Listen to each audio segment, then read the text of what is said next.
Hi everyone, and welcome to Sports Watch. If you like the content, please press the bell icon for further notifications and like, share, and subscribe to the channel. Leon Edwards just got dominated by Sean Brady at the main event of UFC London. It was one of the most one sided matches in recent memory. Sean Brady just didn't let Leon Edwards off the hook. If the fight with Belal was bad, this was even worse.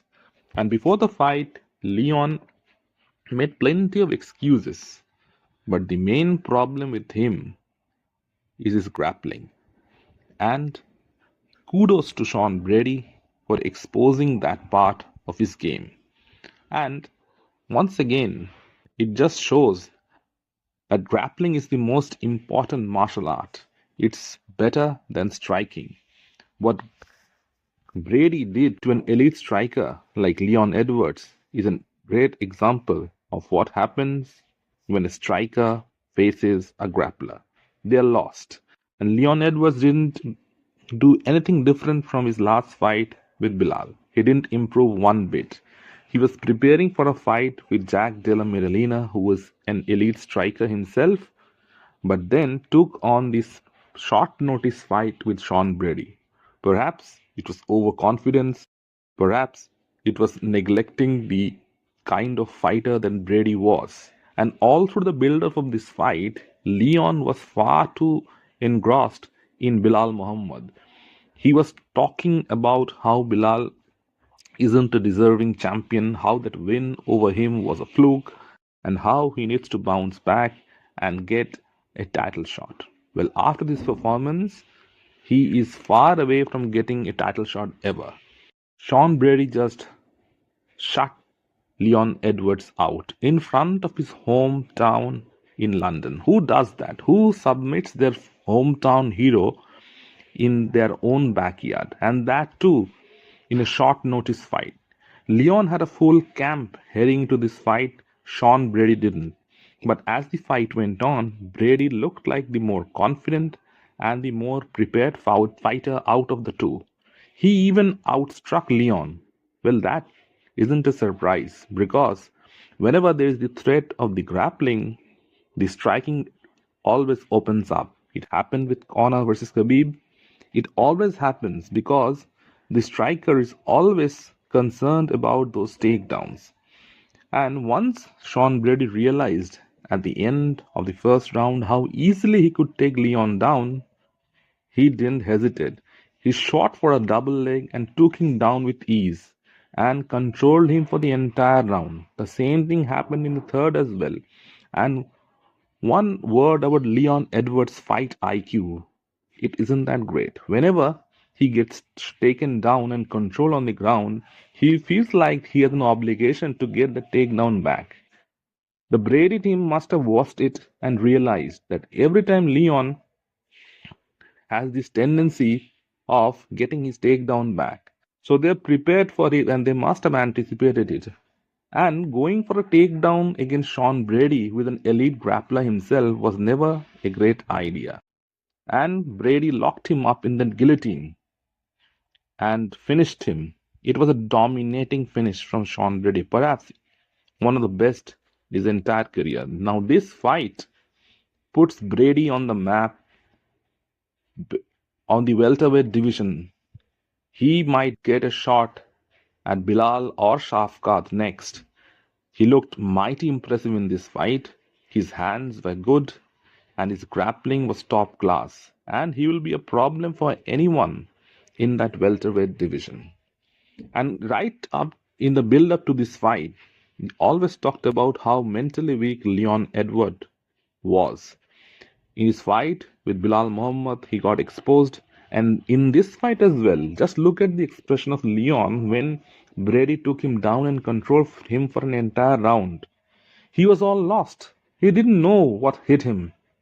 Once again, his corner had to motivate him.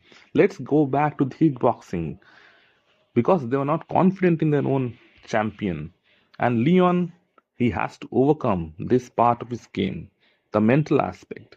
Now we know why Islam Makashev absolutely hated Bilal for winning the belt at 170 because Islam would have ragdolled Leon. Leon wouldn't have stood a chance against him. That was the easiest path to being a double champion. This kind of grappling defense against a grappler like Brady, one wonders what Islam would have did with Leon. And Leon isn't the most stronger fighter, or rather the strongest welterweight out there. And he has definitely some soul searching to do after this fight. Bilal actually broke Leon. And Bilal's breakdown of this fight was absolutely spot on. He said that once Sean Brady takes him down a couple of times, Leon will be lost, he's mentally weak, and Brady might get a submission. That's the perfect breakdown of that fight, and it went exactly that way. Leon broke down, didn't know what to do, shot for a takedown, panicked, and then tapped. It's a long way back to the title for Leon Edwards. One wonders if he could ever make it back to the top because that confidence is no longer there. In the co-main event, Carlos Ulberg defeated Jan Blachowicz via unanimous decision. Once again, another fighter who wants to fight for the belt but just can't keep winning. Jan Blachowicz has always been there and thereabouts as a fighter. He hasn't put on those spectacular performances that warrant you a title shot. He has been calling out Alex Pereira. He wants to steal Alex Pereira's title shot. Well, you have to win your fight first against Ulberg, who is a relatively newcomer. Arguments can be made that Jan got robbed yet again, but in Blachowicz's fights, they are inconclusive. His fight against the current champion Magomed Ankalaev as well. There was no definite outcome in that fight. It was a draw. Jan might go down as one of the most unluckiest fighters in the UFC. But when you are over 40 years old, you need some finishes to get back into the title picture. And unfortunately, tonight wasn't his night. There were glimpses of Jan at his best, but again, those were for extremely small amounts of time. Carlos got the bigger moments and he got his hands raised. And Jan Blachowicz again failed to raise his game to the standards that meets a champion. If you want to be a champion at the light heavyweight division, this kind of performance won't help that. And if you had to face Pereira or Ankalaev on the basis of this performance, you'd get smoked. And age is not on Jan's side. He's at the wrong end of the stick. And he has slowed down significantly. And new and young fighters are definitely going to have their way with him. It was a disappointing performance from a former champion in Jan Blachowicz. Maybe it's time for him to reassess what he is to do with his career and may even call it a day, because the UFC are not going to hand him a title shot anytime soon after a lackluster performance like that. It was a boring card overall, and perhaps the icing on the cake was the retirement of Molly McCann, or Meatball Molly, one of the most awful and overrated fighters to ever come out of the United Kingdom. All talk and no action. Time and time again, she talks a big game and then gets finished herself. And tonight wasn't any exception. In front of a home crowd, she got finished yet again. And it's the best time for her to retire because the company would have cut her instead. It was a disgusting performance from one of the most overrated fighters in the company.